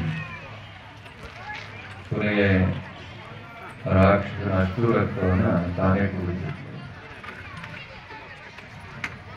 ಎಲ್ಲ ರಾಕ್ಷಸರನ್ನ ಸಂಹಾರ ಮಾಡಿ ಅವರ ರುಂಡಗಳನ್ನು ಮಾಲೆ ಮಾಡಿ ಹಾಕೊಂಡು ಮೈಸೂರಿನಲ್ಲಿ ಒಂದು ಕಥೆ ಇದೆ, ಅಲ್ಲಿ ಮಹಿಷಾಸುರನ್ನು ಸಂಹಾರ ಮಾಡುತ್ತಾರೆ. ಅಂದರೆ ಪ್ರತಿ ಹಂತದಲ್ಲೂ ಕೂಡ ಭಗವಂತ ನಮ್ಮ ಮೇಲೆ ಎಷ್ಟು ಕರುಣೆ ಇಟ್ಟಿದ್ದಾನೆ ಅನ್ನುವಂಥದ್ದು ಈ ಪುರಾಣಗಳಲ್ಲಿ ನಮಗೆ ತಿಳಿದಿರುತ್ತೆ. ಇದೇ ವೇಳೆ ಅಕ್ಕಪಕ್ಕದ ಗ್ರಾಮಸ್ಥರಿಗೆ ಅನ್ನಸಂತರ್ಪಣೆ ಕಾರ್ಯಕ್ರಮ ನಡೆಯಿತು. ಸಾವಿರಾರು ಸಂಖ್ಯೆಯಲ್ಲಿ ಭಕ್ತರು ಪೂಜಾ ಕಾರ್ಯಕ್ರಮದಲ್ಲಿ ಭಾಗಿಯಾಗಿದ್ದರು. ಕಾರ್ಯಕ್ರಮದಲ್ಲಿ ಶ್ರೀ ಮೃತ್ಯುಂಜಯ ಶಿವಾಚಾರ್ಯ ಸ್ವಾಮೀಜಿ, ದೇವಾಲಯದ ಟ್ರಸ್ಟ್ ಅಧ್ಯಕ್ಷರಾದ ಶಿವಲಿಂಗೇಗೌಡ, ವಿರಾಮದ ಮುಖಂಡರಾದ ಪುಟ್ಟರಾಮು, ನವೀನ್, ಕೃಷ್ಣ, ಮಾಲಿಂಗಯ್ಯ ಸೇರಿದಂತೆ ಇನ್ನಿತರರಿದ್ದರು. ಮದ್ದೂರು ತಾಲೂಕಿನ ಬೆಸಗರಹಳ್ಳಿ ಮಾನಸ ಎಜುಕೇಷನ್ ಟ್ರಸ್ಟ್ ಹಾಗೂ ಮಾನಸ ಸಮೂಹ ಶಿಕ್ಷಣ ಸಂಸ್ಥೆಗಳ ಸಹಯೋಗದಲ್ಲಿ ಮಾನಸ ಉತ್ಸವ ಹಾಗೂ ನೂತನ ಶಾಲಾ ಕಟ್ಟಡದ ಉದ್ಘಾಟನೆ ಮತ್ತು ಕರಡಿಗೌಡ ಪ್ರಶಸ್ತಿ ಪ್ರದಾನ ಸಮಾರಂಭ ಫೆಬ್ರವರಿ 9 ಭಾನುವಾರ ಸಂಜೆ 4 ಗಂಟೆಗೆ ನಡೆಯಲಿದೆ ಎಂದು ಸಂಸ್ಥೆಯ ಅಧ್ಯಕ್ಷರಾದ ಜಗದೀಶ್ ತಿಳಿಸಿದರು. ಮದ್ದೂರು ಪಟ್ಟಣದ ಕ್ರೀಡಾ ಬಳಗದಲ್ಲಿ ನಡೆದ ಸುದ್ದಿಗೋಷ್ಠಿಯಲ್ಲಿ ಮಾತನಾಡಿದ ಸಂಸ್ಥೆಯ ಅಧ್ಯಕ್ಷರಾದ ಜಗದೀಶ್ ಅವರು, ಫೆಬ್ರವರಿ 9 ಭಾನುವಾರ ಸಂಜೆ 4 ಗಂಟೆಗೆ ಮಾನಸ ವಿದ್ಯಾಸಂಸ್ಥೆ ಆವರಣದ ಹೊಂಬಾಳಮ್ಮ ಕರಡಿಗೌಡ ವೇದಿಕೆಯಲ್ಲಿ ಕಾರ್ಯಕ್ರಮವನ್ನು ಆಯೋಜಿಸಲಾಗಿದ್ದು, ಉಸ್ತುವಾರಿ ಸಚಿವ ಚೆಲುವರಾಯಸ್ವಾಮಿ ನೂತನ ಶಾಲಾ ಕಟ್ಟಡದ ಉದ್ಘಾಟನೆ ನೆರವೇರಿಸಲಿದ್ದಾರೆ. ಶಾಸಕ ಕೆ ಮುದೇ ಅಧ್ಯಕ್ಷತೆ ವಹಿಸಲಿದ್ದಾರೆ. ಸಂಗೀತ ನಿರ್ದೇಶಕ ಹಾಗೂ ಚಲನಚಿತ್ರ ನಟ ಡಾಕ್ಟರ್ ಸಾಧು ಕೋಕಿಲರವರಿಗೆ ಸ್ವಾತಂತ್ರ್ಯ ಹೋರಾಟಗಾರ ಡಿ ಕರಡಿಗೌಡ ಕಲಾಕೌಸ್ತವ ಪ್ರಶಸ್ತಿ ಮತ್ತು ಖ್ಯಾತ ಸಾಹಿತಿ ವಿಮರ್ಶಕ ಡಾಕ್ಟರ್ ನರಹಳ್ಳಿ ಬಾಲಸುಬ್ರಹ್ಮಣ್ಯವರವರಿಗೆ ಸ್ವಾತಂತ್ರ್ಯ ಹೋರಾಟಗಾರ ಕರಡಿಗೌಡ ಸಾಹಿತ್ಯ ವಿಮರ್ಶಾ ರತ್ನ ಪ್ರಶಸ್ತಿಯನ್ನು ಸಾಹಿತಿ ಹಾಗೂ ವಿಮರ್ಶಕ ನಾಡೋಜ ಬರಗೂರು ರಾಮಚಂದ್ರಪ್ಪ ಅವರಿಗೆ ಪ್ರಶಸ್ತಿ ಪ್ರದಾನ ಮಾಡಲಾಗುವುದು ಎಂದು ಹೇಳಿದರು. ವಿಧಾನ ಪರಿಷತ್ ಸದಸ್ಯ ವಿವೇಕಾನಂದ, SSLC ಮತ್ತು PUC ವಿದ್ಯಾರ್ಥಿಗಳಿಗೆ ಪ್ರತಿಭಾ ಪುರಸ್ಕಾರ, ಕರ್ನಾಟಕ ಲೋಕಸೇವಾ ಆಯೋಗದ ಸದಸ್ಯರಾದ ಭೋಜನಾಯಕ್ ಬಡ ವಿದ್ಯಾರ್ಥಿಗಳಿಗೆ ಪ್ರೋತ್ಸಾಹಧನ ವಿತರಣೆ ಮಾಡಲಿದ್ದಾರೆ ಅಂತ ಅವರು ತಿಳಿಸಿದರು. ಸಂಸ್ಥೆ ಮತ್ತು ಡಿ ಕರಡಿಗೌಡ ಫೌಂಡೇಶನ್ ಟ್ರಸ್ಟ್ ಇದರ ಆಶ್ರಯದಲ್ಲಿ ಮಾನಸೋತ್ಸವ 2025 ಮತ್ತು ರಾಜ್ಯ ಮಟ್ಟದ ಸ್ವಾತಂತ್ರ್ಯ ಹೋರಾಟಗಾರರಾದ ಡಿ ಕರಡಿಗೌಡರ ಹೆಸರಿನಲ್ಲಿ ಪ್ರಶಸ್ತಿ ಪ್ರದಾನ ಸಮಾರಂಭವನ್ನು ದಿನಾಂಕ 9/2/2025 ಮಾನಸ ಸಂಸ್ಥೆ ಬೆಸಗರಳ್ಳಿ ಇಲ್ಲಿ ಹಮ್ಮಿಕೊಂಡಿರುತ್ತೇವೆ. ಈ ಕಾರ್ಯಕ್ರಮವನ್ನು 9ನೇ ತಾರೀಕು ಹಮ್ಮಿಕೊಂಡಿದ್ದೇವೆ. ಬೆಳಿಗ್ಗೆ 9 ಗಂಟೆಗೆ ನೂತನವಾಗಿ ಕಟ್ಟಿರ್ತಕ್ಕಂಥ ಮಾನಸ ಶಾಲಾ ಕಟ್ಟಡದ ಉದ್ಘಾಟನೆಯನ್ನು ಕರ್ನಾಟಕ ರಾಜ್ಯದ ಕೃಷಿ ಮತ್ತು ಜಿಲ್ಲಾ ಉಸ್ತುವಾರಿ ಸಚಿವರು ಹಾಗೂ ಮಾನಸ ಎಜುಕೇಷನ್ ಟ್ರಸ್ಟ್ನ ಮಹಾಪೋಷಕರಾದ ಮಾನ್ಯ ಶ್ರೀ ಎನ್ ಚಲುವರಾಯಸ್ವಾಮಿರವರು ಉದ್ಘಾಟನೆಯನ್ನು ಮಾಡಲಿದ್ದಾರೆ. ಮದ್ದೂರು ಕ್ಷೇತ್ರದ ಮಾನ್ಯ ಶಾಸಕರಾದ KM ಉದಯರವರು ಕಾರ್ಯಕ್ರಮವನ್ನು ಉದ್ಘಾಟನೆ ಮಾಡ್ತಾರೆ. ಸಾರ್ವಜನಿಕರು ಈ ಸಮಾರಂಭಕ್ಕೆ ಆಗಮಿಸಿ ಹೆಚ್ಚಿನ ಪ್ರೋತ್ಸಾಹವನ್ನು ನೀಡಬೇಕಾಗಿ ವಿನಂತಿ ಮಾಡ್ತೇವೆ. ಸಾಕಲ್ಲ. ಗೋಷ್ಠಿಯಲ್ಲಿ ಸಂಸ್ಥೆಯ ಕಾರ್ಯದರ್ಶಿ HP ನಾಗರಾಜು, ಖಜಾಂಚಿ ಸನತ್ ಕುಮಾರ್ ಉಪಸ್ಥಿತರಿದ್ದರು. ಬಾಕಿ ಉಳಿದುಕೊಂಡಿದ್ದ 17 ಅಭ್ಯರ್ಥಿಗಳ ಅನುಕಂಪ ಆಧಾರಿತ ನೇಮಕಾತಿ ಅರ್ಜಿಗಳನ್ನು ಇತ್ಯರ್ಥಗೊಳಿಸಿ ಅನುಕಂಪದ ಆಧಾರದ ಮೇಲೆ ಅಭ್ಯರ್ಥಿಗಳಿಗೆ ನೇಮಕಾತಿ ಆದೇಶ ಪ್ರತಿಯನ್ನ ಸಚಿವ ಚಲುವರಾಯಸ್ವಾಮಿ ಬೆಂಗಳೂರಿನಲ್ಲಿ ಹಸ್ತಾಂತರಿಸಿದರು. ಕೃಷಿ ಸಚಿವ ಹಾಗೂ ಕರ್ನಾಟಕ ರಾಜ್ಯ ಬೀಜ ನಿಗಮ ನಿಯಮದ ಅಧ್ಯಕ್ಷರಾದ ಚಲುವರಾಯಸ್ವಾಮಿ ಅವರು ಬಾಕಿ ಇದ್ದ 17 ಅಭ್ಯರ್ಥಿಗಳ ಅನುಕಂಪ ಆಧಾರಿತ ನೇಮಕಾತಿ ಅರ್ಜಿಗಳನ್ನು ಇತ್ಯರ್ಥಗೊಳಿಸಿದರು. ಅನುಕಂಪದ ಆಧಾರದ ಮೇಲೆ 4 ಅಭ್ಯರ್ಥಿಗಳಿಗೆ ಹಿರಿಯ ಸಹಾಯಕ ಹುದ್ದೆ, 5 ಅಭ್ಯರ್ಥಿಗಳಿಗೆ ಕಿರಿಯ ಸಹಾಯಕ ಹುದ್ದೆ ಹಾಗೂ 8 ಅಭ್ಯರ್ಥಿಗಳಿಗೆ ಓಲೆಕಾರ ಹುದ್ದೆಯ ನೇಮಕಾತಿ ಆದೇಶದ ಪ್ರತಿಯನ್ನು ವಿಧಾನಸೌಧ ಕಚೇರಿಯಲ್ಲಿ ಹಸ್ತಾಂತರ ಮಾಡಿದರು. ಈ ಸಂದರ್ಭದಲ್ಲಿ ಕೃಷಿ ಇಲಾಖೆಯ ಕಾರ್ಯದರ್ಶಿ ಡಾಕ್ಟರ್ ರವಿಶಂಕರ್, ಆಯುಕ್ತರಾದ YS ಪಾಟೀಲ್, ಕರ್ನಾಟಕ ಬೀಜ ನಿಗಮದ ವ್ಯವಸ್ಥಾಪಕರಾದ ದೇವರಾಜ್ ಸೇರಿದಂತೆ ಇತರೆ ಅಧಿಕಾರಿಗಳು ಹಾಜರಿದ್ದರು. ಹೊಸ ಪಡಿತರ ಚೀಟಿಗೆ ಯಾವುದೇ ಮಾನದಂಡ ನಿಗದಿಯಾಗಿಲ್ಲ. ಪಡಿತರ ಚೀಟಿಯಲ್ಲಿ ಹೆಸರು ಸೇರ್ಪಡೆ, ಹೆಸರು ತಿದ್ದುಪಡಿ, ವಿಳಾಸ ಬದಲಾವಣೆ, ಫೋಟೋ ಬದಲಾವಣೆಯ ಅರ್ಜಿ ಸ್ವೀಕಾರ ಮತ್ತು ವಿಲೇವಾರಿ ಕಾರ್ಯ ನಡೆಯುತ್ತಿದೆ ಎಂದು ಆಹಾರ ಮತ್ತು ನಾಗರಿಕ ಸರಬರಾಜು ಹಾಗೂ ಗ್ರಾಹಕ ವ್ಯವಹಾರಗಳ ಇಲಾಖೆಯ ಉಪನಿರ್ದೇಶಕರಾದ ಕೃಷ್ಣಕುಮಾರ್ ತಿಳಿಸಿದರು. ಹೊಸ ಪಡಿತರ ಚೀಟಿಗೆ ಯಾವುದೇ ಮಾನದಂಡ ನಿಗದಿಯಾಗಿಲ್ಲ ಅಂತ ಆಹಾರ ಮತ್ತು ನಾಗರಿಕ ಸರಬರಾಜು ಮತ್ತು ಗ್ರಾಹಕ ವ್ಯವಹಾರ ಇಲಾಖೆಯ ಉಪನಿರ್ದೇಶಕರಾದ MP ಕೃಷ್ಣಕುಮಾರ್ ತಿಳಿಸಿದರು. ಶುಕ್ರವಾರ ತಮ್ಮ ಕಚೇರಿಯಲ್ಲಿ ಸುದ್ದಿಗಾರರೊಂದಿಗೆ ಮಾತನಾಡಿದ ಅವರು, ಸದ್ಯದ ಸ್ಥಿತಿಯಲ್ಲಿ ಪಡಿತರ ಚೀಟಿಯಲ್ಲಿ ಹೆಸರು ಸೇರ್ಪಡೆ, ಹೆಸರು ತಿದ್ದುಪಡಿ, ಹೆಸರು ತೆಗೆಯುವುದು, ವಿಳಾಸ ಬದಲಾವಣೆ, ಕುಟುಂಬದ ಮುಖ್ಯಸ್ಥರ ಬದಲಾವಣೆ, ನ್ಯಾಯಬೆಲೆ ಅಂಗಡಿ ಬದಲಾವಣೆ ಹಾಗೂ ಫೋಟೋ ಬದಲಾವಣೆ ಅರ್ಜಿ ಸ್ವೀಕಾರ ವಿಲೇವಾರಿ ನಡೆಯುತ್ತಿದೆ ಅಂತ ಅವರು ವಿವರಿಸಿದರು. ಕರ್ನಾಟಕ ಸರ್ಕಾರದ ಮಾರ್ಗಸೂಚಿಗಳನ್ವಯ ಆಹಾರ ಇಲಾಖೆಯಲ್ಲಿ ಈಗ ಒಂದು ಪರಿಷ್ಕರಣಾ ಇದರದ್ದು ಏನು ರೇಷನ್ ಕಾರ್ಡ್ ಒಂದು ಪರಿಷ್ಕರಣೆ ಬಿಟ್ಟಿರ್ತಾರೆ. ಪರಿಷ್ಕರಣೆಯಲ್ಲಿ ಹೆಸರನ್ನು ಡಿಲೀಟ್ ಮಾಡೋದು ಮತ್ತು ಹೆಸರನ್ನು ಸೇರಿಸೋದು ಮತ್ತು ಅಡ್ರೆಸ್ ಚೇಂಜಸ್ ಪರಿಷ್ಕರಣೆಗೆ ಸಂಬಂಧಿಸಿದಂತೆ ಬಿಟ್ಟಿರ್ತಾರೆ. ಹೆಸರನ್ನು ಸೇರಿಸೋದು ಅಂತಂದರೆ ಜನಿಸಿದಂತಹ ಮಕ್ಕಳಿಗಿರ್ಬೋದು, ಹಾಗೆ ಯಾರ್ದಾದ್ರೂ ಹೆಸರುಗಳು ಅನ್ಯ ಕಾರಣದ ಮೇಲೆ ಏನಾದ್ರು ಪಡಿತರ ಇದರಲ್ಲಿ ಬಿಟ್ಟೋಗಿದ್ರೆ ಅವ್ರನ್ನ ಸೇರಿಸೋದಕ್ಕೆ ಅವಕಾಶ ಮಾಡಿರ್ತಾರೆ. ಹಾಗೆ ಡಿಲೀಷನ್ ಅಂತಂದರೆ ಹೆಸರನ್ನು ತೆಗೆದುಹಾಕೋದು ಅಂತಂದರೆ 2 ಕಾರಣಗಳಲ್ಲಿ ಬಿಟ್ಟಿರ್ತಾರೆ. ಒಂದು ಬಂದ್ಬಿಟ್ಟು ಡೆತ್ ಆಗಿದ್ರೆ ಅಂಥದ್ದು ಡೆತ್ ಸರ್ಟಿಫಿಕೇಟ್ ಆ್ಯಡ್ ಮಾಡಿಬಿಟ್ಟು ಅದನ್ನು ತೆಗೆಸ್ಬೋದು. ಹಾಗೆ ಇನ್ನೊಂದು ಪರ್ಪಸ್ ಬಂದ್ಬಿಟ್ಟು ಮ್ಯಾರೇಜ್ ಸರ್ಟಿಫಿಕೇಟ್. ಮ್ಯಾರೇಜ್ ಆಗಿದ್ರೆ ಸೊ ಅವರು ಮ್ಯಾರೇಜ್ ಏನಾದ್ರು ಹೊರಗಡೆ ಆಗಿ ಅವ್ರು ಏನಾದರೂ ಕುಟುಂಬದ ಹೆಣ್ಮಕ್ಳು ಬೇರೆ ಏನಾದರೂ ಹೋಗಿದ್ರೆ ಬೇರೆ ಕುಟುಂಬಕ್ಕೆ ಹೋದಾಗ ಅಂಥ ಸಂದರ್ಭದಲ್ಲಿ ತಾನಿದ್ದಂತಹ ಕುಟುಂಬದಲ್ಲಿ ಅಲ್ಲಿ ಹೆಸರನ್ನು ತೆಗಿಸಿ ಮತ್ತೆ ಬೇರೆ ಕುಟುಂಬ ಈಗ ತನ್ನ ಗಂಡನ ಮನೆಯಕ್ಕೆ ಸೇರಿಸಬೇಕು ಅಂತಂದರೆ ಅಲ್ಲಿಗೆ ಬೇಕಾದ್ರೆ ಸೇರಿಸ್ಕೊಳ್ಳೋದಕ್ಕೆ ಅವಕಾಶ ಇದೆ. ಕುಟುಂಬದ ಹೆಣ್ಮಕ್ಳು ಅವಳು ಅದನ್ನು ಮ್ಯಾರೇಜ್ ಸರ್ಟಿಫಿಕೇಟು ಅಥವಾ ಇನ್ವಿಟೇಷನ್ ಕಾರ್ಡನ್ನು ಕೊಡಬೇಕಾಗುತ್ತೆ, ದಾಖಲಾತಿಗಳಾಗಿ ನೀಡಬೇಕಾಗುತ್ತೆ. ಸೊ ತದನಂತರದಲ್ಲಿ ಇನ್ನೊಂದು ಬಂದ್ಬಿಟ್ಟು ಇನ್ ಕೇಸ್ ಏನಾದರೂ ವಿಳಾಸದಲ್ಲಿ ಏನಾದರೂ ತಿದ್ದುಪಡಿ ಇತ್ತು ಅಂತಂದರೆ ಆಧಾರ್ ಕಾರ್ಡನ್ನು ಸರಿಪಡಿಸ್ಕೊಂಡು ಆಧಾರ್ ಕಾರ್ಡನ್ನು ಕೊಟ್ಟಂಥ ಸಂದರ್ಭದಲ್ಲಿ ಸೊ ವಿಳಾಸವನ್ನು ಕೂಡ ತಿದ್ದುಪಡಿ ಮಾಡ್ತಾ ಇದ್ದೀವಿ. ಈ 3 ಕ್ಯಾಟಗರಿಗೆ ಸಂಬಂಧಿಸಿದಂತೆ ಸೊ ಈಗ GST ಕರೆಕ್ಷನ್ ಏನು ನಮ್ಮ ಇದರಲ್ಲಿ ಕರೆಕ್ಷನ್ ಮಾಡ್ತಾ ಇರ್ತೀವಿ. ಗ್ರಾಮ 1 ಮತ್ತು ಕರ್ನಾಟಕ 1 ಸೆಂಟ್ರಲ್ಗಳಲ್ಲಿ ನಾವು ಇದನ್ನು ಮಾಡ್ತಾ ಇರ್ತೀವಿ, ತಿದ್ದುಪಡಿಯನ್ನು ಕೆಲಸಗಳನ್ನ ಮಾಡ್ತಾ ಇರ್ತೀವಿ. ಸೊ ತಿದ್ದುಪಡಿಗೆ ಸಂಬಂಧಿಸಿದಂತೆ ಏನಾದರೂ ನಿಮಗೆ ಸಮಸ್ಯೆಗಳಿತ್ತು ಏನಾದ್ರು ಇತ್ತು ಅಂತಂದರೆ ಗ್ರಾಮ 1 ಅಥವಾ ಕರ್ನಾಟಕ 1ಗಳಲ್ಲಿ ಭೇಟಿ ನೀಡಿ ನೀವು ಈ ಸಮಸ್ಯೆಗಳನ್ನ ಪರಿಹರಿಸ್ಬೋದು. ಮತ್ತು ಹೊಸ ರೇಷನ್ ಕಾರ್ಡ್ಗೆ ಸಂಬಂಧಿಸಿದಂತೆ ಇನ್ನೂ ಕೂಡ ಸರ್ಕಾರದಿಂದ ಮಾನದಂಡ ಬಿಟ್ಟಿಲ್ಲ. ಸೊ ಹೊಸ ರೇಷನ್ ಕಾರ್ಡ್ಗೆ ಇನ್ನೂ ಕೂಡ ಅದನ್ನು ಬಿಟ್ಟಿಲ್ಲ. ಸೊ ಈ GST ಕರೆಕ್ಷನ್ ಮಾತ್ರ ಪರಿಷ್ಕರಣೆ ಮಾತ್ರ ನಾವು ಬಿಟ್ಟಿರ್ತೀವಿ. ಕೊನೆಯಲ್ಲಿ ಮತ್ತೊಮ್ಮೆ ಹೆಡ್ಲೈನ್ಸ್. ಮಂಡ್ಯದಲ್ಲಿ ಉದ್ಯೋಗ ಮೇಳ ಆಯೋಜನೆ, ಮೇಳದಲ್ಲಿ 100 ಕಂಪನಿಗಳು ಭಾಗಿ, ನಿರುದ್ಯೋಗಿಗಳಿಗೆ ವರದಾನವಾದ ಕಾರ್ಯಕ್ರಮ. ಮೈಸೂರು ಆಕಾಶವಾಣಿ ವತಿಯಿಂದ ಭಾವ ಜನಪದ ಕಾರ್ಯಕ್ರಮ, ಆಕಾಶವಾಣಿ ಕಾರ್ಯಕ್ರಮದ ಬಗ್ಗೆ ಗಣ್ಯರ ಮೆಚ್ಚುಗೆ, ಗಮನ ಸೆಳೆದ ಸಾಂಸ್ಕೃತಿಕ ಕಾರ್ಯಕ್ರಮ. ಮದ್ದೂರಿನಲ್ಲಿ ಹೊತ್ತಿ ಉರಿದ ಎಲೆಕ್ಟ್ರಿಕ್ ಕಾರು, ಚಾಲಕ ಅಪಾಯದಿಂದ ಪಾರು, ಕೆಲ ಹೊತ್ತು ಆತಂಕದ ಪರಿಸ್ಥಿತಿ ನಿರ್ಮಾಣ. APMC ಅಧಿಕಾರಿಗಳೊಂದಿಗೆ ಸಚಿವರ ಸಭೆ, ಮಾರುಕಟ್ಟೆ ಶುಲ್ಕ ವಿನಾಯಿತಿ ಅವಧಿ ವಿಸ್ತರಣೆ ಬೇಡ, ಸಚಿವ ಶಿವಾನಂದ ಪಾಟೀಲ್ ಸೂಚನೆ. KR ಪೇಟೆಯಲ್ಲಿ ರಾಜ್ಯ ಮಟ್ಟದ ಜಾನಪದ ಗೀತಗಾಯನ ಸ್ಪರ್ಧೆ, ಯುವಕರು ಮೊಬೈಲ್ ಚಟದಿಂದ ಹೊರಬರಲು ಸಲಹೆ, ವಿದ್ಯಾರ್ಥಿಗಳು ಸಾಂಸ್ಕೃತಿಕ ಚಟುವಟಿಕೆಗಳಲ್ಲಿ ತೊಡಗಿಸಿಕೊಳ್ಳಲು ಮಲ್ಲಿಕಾರ್ಜುನ್ ಭಿನ್ನಹ. ಇದಿಷ್ಟು ಇವತ್ತಿನ ಸುದ್ದಿಗಳು. ಇದು ನಮ್ಮ ಸ್ವರ್ಣ ನ್ಯೂಸ್. ಬಾಂಧವ್ಯಗಳ ಬೆಸುಗೆ ನಮಸ್ಕಾರ.